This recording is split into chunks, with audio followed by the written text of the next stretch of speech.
राधा वल्लभ श्रीहरिवंश। रंग मंडप में राजकुमारों के अस्त्र कौशल का प्रदर्शन और कर्ण को अंग देश का राजा बनाना।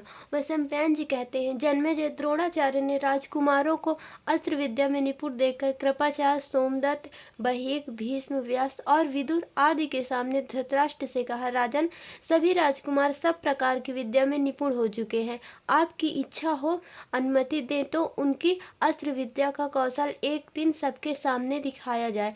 धृतराष्ट्र ने प्रसन्न होकर कहा, आचार्य, आपने हमारा बहुत बड़ा उपकार किया है। आप जिस समय, जिस जगह, जिस प्रकार अस्त्र कौशल का प्रदर्शन उचित समझते हो करें।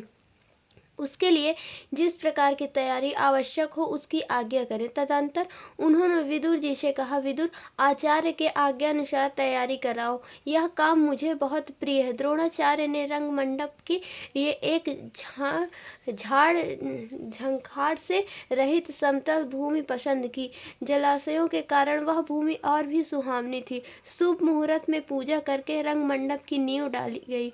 रंग मंडप तैयार होने पर उनमें अनेकों प्रकार के अस्त्र शस्त्र टांगे गए और राज घराने के स्त्री पुरुष के लिए उचित स्थान बनवाए गए। स्त्रियों और साधारण दर्शकों के स्थल अलग अलग थे। नियत दिन आने पर राजा धृतराष्ट्र, भीष्म एवं कृपाचार्य के साथ वहां आए। चारों ओर मोतियों की झालरें लटक रही थी। साथ ही गांधारी, कुंती एवं बहुत सी राज परिवार की महिलाएं भी अपनी अपनी दासियों के साथ आए।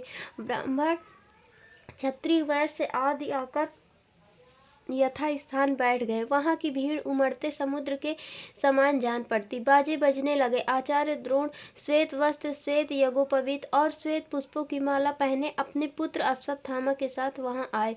उनके सिर के और मूंछ दाढ़ी के बाल भी श्वेत ही थे। द्रोणाचार्य ने समय अनुसार देवताओं की पूजा कर वेदज्ञ ब्राह्मणों से मंगल पाठ करवाया। राजकुमारों ने पहले धनुष बाण का कौशल दिखलाया। तदंतर रथ, हाथी और घोड़ों पर चढ़कर अपनी अपनी युद्ध चातुरी प्रकट की। उन्होंने आपस में कुश्ती भी लड़ी। इसके बाद ढाल तलवार लेकर तरह तरह के पैतरे बदलने तथा हस्तघाव दिखलाने लगे। सब लोग उनकी फुर्ती, सफाई, शोभा, स्थिरता और मुट्ठी की मजबूती आदि देखकर प्रसन्न हुए। भीमसेन और दुर्योधन दोनों हाथ में गदा लेकर रंगभूमि में उतरे। वे पर्वत शिखर के समान हट्टे कट्टे वीर, लंबी भुजा और कसी कमर के कारण बड़े ही शोभायमान हुए। वे मदमत्त हाथियों के समान चिघाड़ चिघाड़ कर पैतरे बदलते और चक्कर काटने लगे। विदुर जी धृतराष्ट्र को और कुंती, गांधारी को सब बातें बतलाती जाती थी। उस समय दर्शकों में दो दल हो गए। कुछ लोग भीमसेन की जय बोलते तो कुछ लोग राजा दुर्योधन की। समुद्र के समान उमड़ती हुई भीड़ का कोलाहल सुनकर बात बढ़ जाएगी तो दर्शक गड़बड़ कर बैठेंगे। अश्वत्थामा ने उनकी आज्ञा का पालन किया। द्रोणाचार्य ने खड़े होकर बाजे बंद करवाए और गंभीर स्वर से कहा, अब आप लोग अर्जुन का अस्त्र कौशल देखें। वे मुझे सबसे अधिक प्यारे हैं। अर्जुन रंगभूमि में आए। उन्होंने पहले आग्नेयास्त्र से आग पैदा की, फिर वरुणास्त्र से जल उत्पन्न करके उसे बुझा दिया, वायव्यास्त्र से आंधी चला दी, पर्जन्यास्त्र से बादल पैदा किए, भौमास्त्र से पृथ्वी और पर्वतास्त्र से पर्वत प्रकट कर दिए, अंतर्धान अस्त्र से के द्वारा वे स्वयं छिप गए। वे क्षण भर में बहुत लंबे हो जाते, वे पलक मारते बहुत छोटे।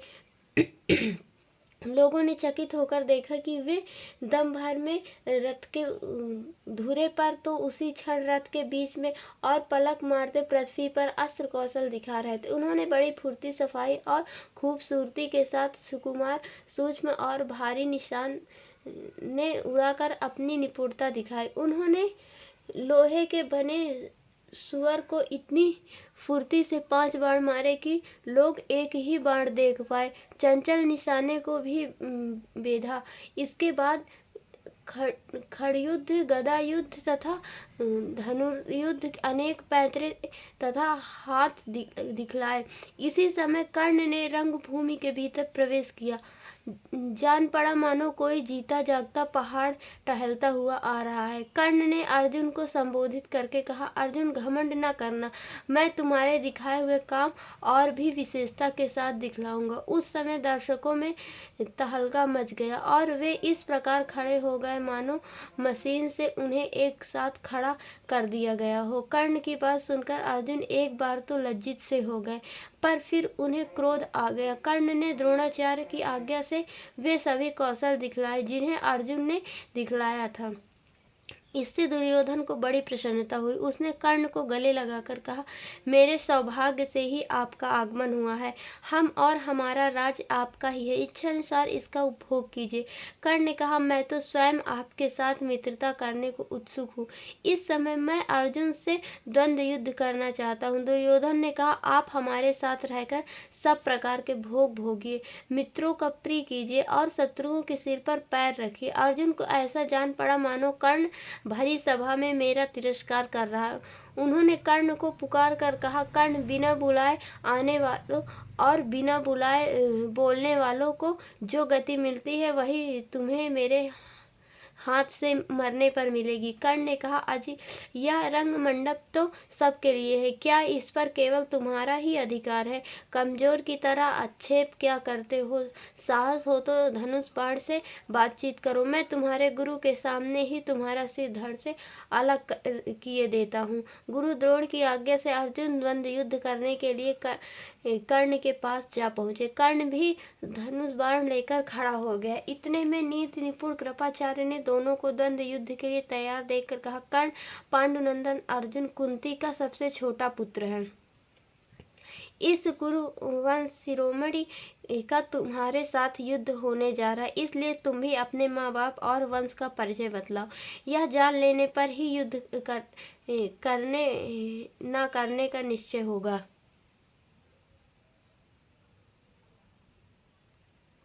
क्योंकि राजकुमार अज्ञात, कुलशील अथवा नीच वंश के पुरुष के साथ द्वंद्व युद्ध नहीं करते। कर्ण पर मानो 100 घड़ा पानी पड़ गया। उसका शरीर श्रीहीन हो गया, मुंह लज्जा से झुक गया। दुर्योधन ने कहा, आचार्य जी, शास्त्र के अनुसार उच्च कुल के पुरुष सूरवीर और सेनापति तीनों ही राजा हो सकते हैं। यदि अर्जुन कर्ण के साथ इसलिए नहीं लड़ना चाहते कि वह राजा नहीं है, तो मैं कर्ण को अंग देश का राज्य देता हूँ। यह कहकर दुर्योधन ने कर्ण को सुवर्ण सिंहासन पर बैठाया और तत्काल अभिषेक कर दिया। उस समय कर्ण के धर्मपिता अधिरथ को बड़ी प्रसन्नता हुई। उसका दुपट्टा बिखर रहा था, शरीर पसीने से लथपथ था और दुर्बल होने के कारण उसका अंजर पंजर दिख रहा था। वह कांपता कांपता कर्ण के पास आया और बेटा बेटा कहकर दुलार करने लगा। कर्ण ने धनुष छोड़कर बड़े सम्मान से उसके चरणों पर सिर रखकर प्रणाम किया। अभी उसका सिर अभिषेक के जल से भीग रहा था। अधिरथ ने झटपट कपड़े के छोर से अपना पैर ढक लिया, उसे छाती से लगाया तथा प्रेमाश्रु से उसका सिर भिगो दिया। अधिरथ का ऐसा व्यवहार देखकर पांडवों ने निश्चय कर लिया कि यह सूत पुत्र है। भीमसेन ने हंसते हुए कहा, अरे सूत पुत्र, तू अर्जुन के हाथों मरने योग्य भी नहीं है। तेरे वंश के अनुरूप तो यह है कि झटपट घोड़ों की चाबुक संभाल ले। अरे नीच, तू अंग देश का राज्य करने योग्य नहीं है। भला कहीं कुत्ता यज्ञ के भविष्य का अधिकारी होता है। कर्ण लंबी सांस लेकर सूर्य की ओर देखने लगा। उस समय महाबली दुर्योधन मदमत्त हाथी के समान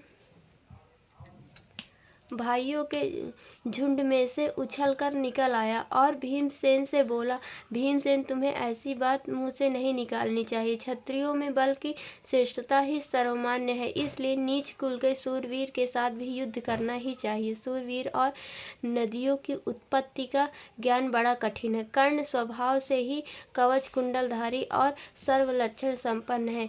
इस सूर्य के समान तेजस्वी कुमार को भला कोई स्तुत पत्नी जन सकती है। कर्ण अपने बाहुबल तथा मेरी सहायता से केवल अंग देश का ही नहीं सारी पृथ्वी का शासन कर सकता है। मेरा यह काम जिससे न सहा जाता हो वह रथ पर बैठकर धनुष पर डोरी चढ़ावे। सारे रंग मंडप में हाहाकार मच गया। अब तक सूर्यास्त हो गया था। दुर्योधन कर्ण का हाथ पकड़कर वहां से बाहर निकल गया। द्रोणाचार्य, कृपाचार्य तथा भीष्म जी के साथ पांडव भी अपने अपने निवास स्थान पर चले गए। राधा वल्लभ श्री हरिवंश।